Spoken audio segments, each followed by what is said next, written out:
Gamers, we have another clown to laugh at. Let's go. So, the PS5 Pro has just been announced by Sony. Oh, I didn't even notice the like to dislike ratio before recording this. Ooh, that's bad.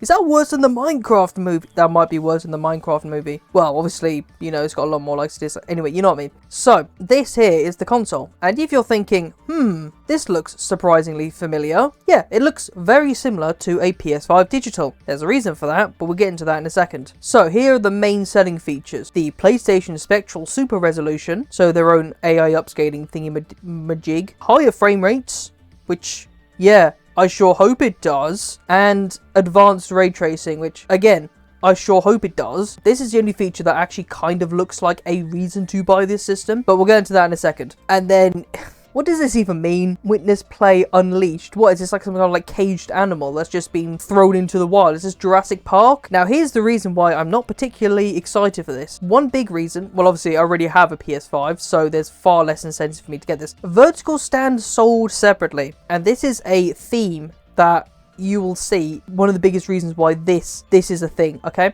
So, let's break it down what we actually need to know. Price is $700! And it's even worse if you're in the UK because it's £700! So £700 is like more like $750, maybe like $730. I don't know exactly what the exchange rate is, but something like that. So it's even more expensive. So that, right, that's £700 just for this. Notice there is the lack of Blu-ray drive. That costs extra. But again, we'll get to that in a second. It includes a 2TB drive. So that is actually quite good because I think at this point 2TB is the bare minimum that you need for a console like this. 1TB does the job if you play like 5 games on your system, but considering most games are like 100+ gigs these days, 2TB I think is a good standard to have. Ideally it'd be 4, but if you put another 2TB drive in, you have 4TB, and then you should be fine then. So what are the actual benefits of the system? There is an upgraded GPU. So the GPU has 67 more compute units and has 28% faster memory. So, you know, in English, that means that it's 45% faster for rendering games. Assumedly, that would mean that if your game runs at 30 FPS, this system could run it at like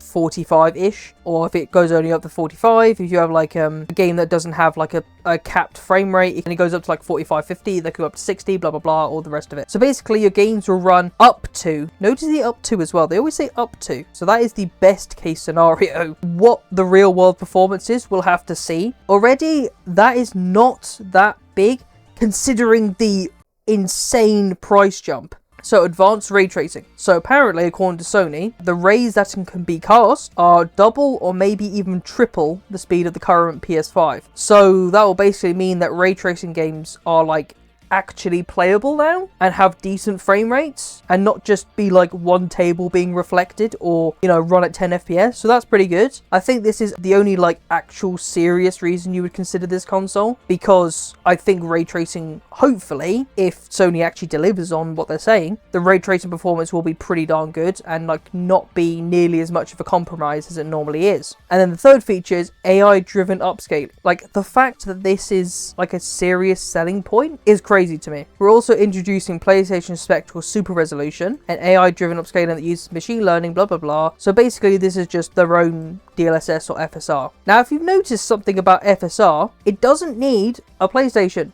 or a specific console or a specific computer to run on. In fact, I have a program called Lossless Scaling, and that can do FSR, it can do its own image upscaling, it can do Nvidia's image scaling, which is not the same as DLSS, but it's a similar kind of thing. All of that on any computer that you have, more or less. Pretty much any computer. It doesn't need a PlayStation. Unless this particular upscaler is very, very good, why does it need to be on a PS5, especially on a PS5 Pro? As far as I'm aware, this is not on the standard PS5, this is PS5 Pro. Why it's an exclusive? I don't know. But if they are pulling in Nvidia and making it exclusive to the graphics card for absolutely no reason whatsoever, that's going to be very frustrating. This is pretty much all they've said. You might go, okay, I mean, it is like $200 to $300 and pounds more, depending on what PS5 you're looking at. But if you want to get a bunch more performance, sure. It gets worse. So let's have a look at this image here, right? So you might go, okay, so there's the normal one and there's the disc version. No, actually, that's just the normal PS5. This is the PS5 Pro. And the only way you can get a disc drive on it is if you have a separate add-on. Now, this doesn't come with the system, okay? And you see this stand here?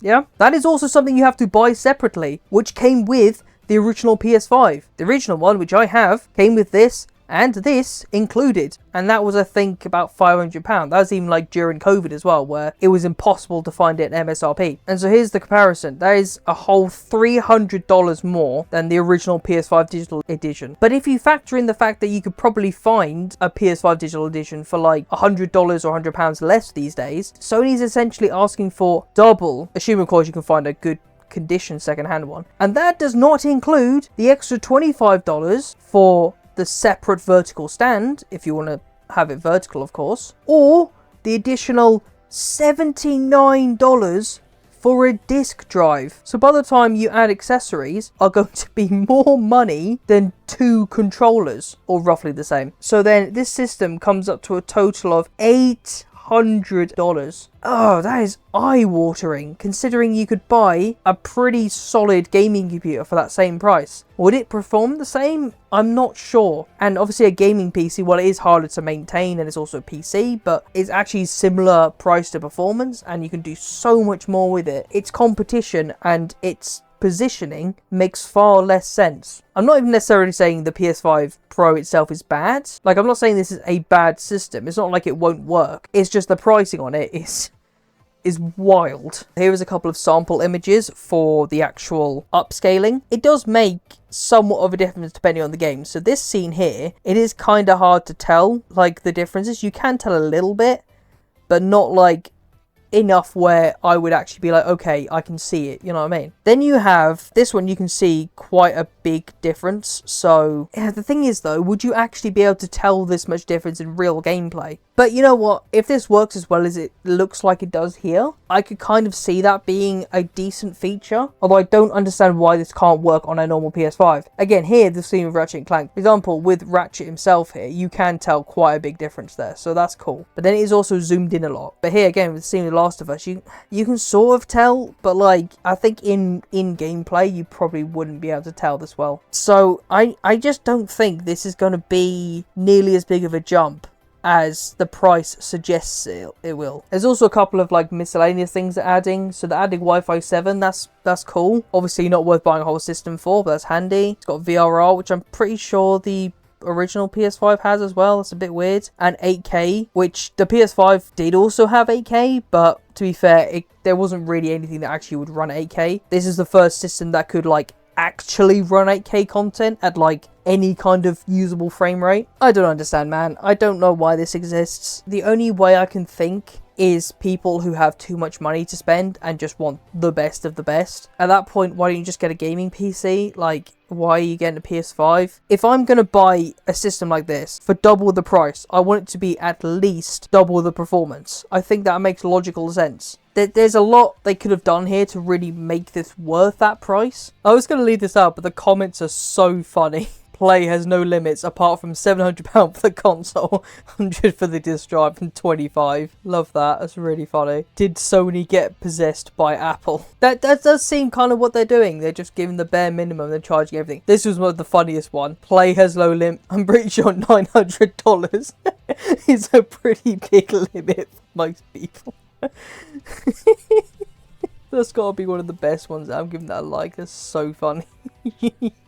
PlayStation really said go buy a PC our game. That's the thing that's so confusing. They made this so expensive. Are they like trying to get console gamers used to PC? Is that what they're trying here? Yeah, look at it. Yeah, here we go. So somebody gives a breakdown here. So PS4 was initially priced $400. To be fair, that was 10 years ago and inflation has gone insane. So I don't know what that is adjusted for inflation, if that is or not. PS4 Pro, initial price, $400. Funny that, it's the same price. So obviously the old one would go cheaper and that's the same price. This one has gone up in price, like drastically. You're 2 years too late, Sony. What are you doing?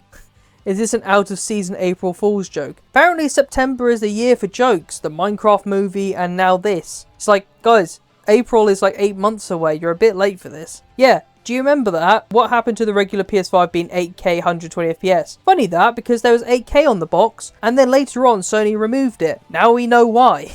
The PS7 is sold in bundles, so you can make it yourself. Yeah, the PS7 is just going to be a framework laptop. PS5 Play has no limits, PS5 Pro price has no limits. Okay, Okay, I'm done now. I'm done clowning on the PS5.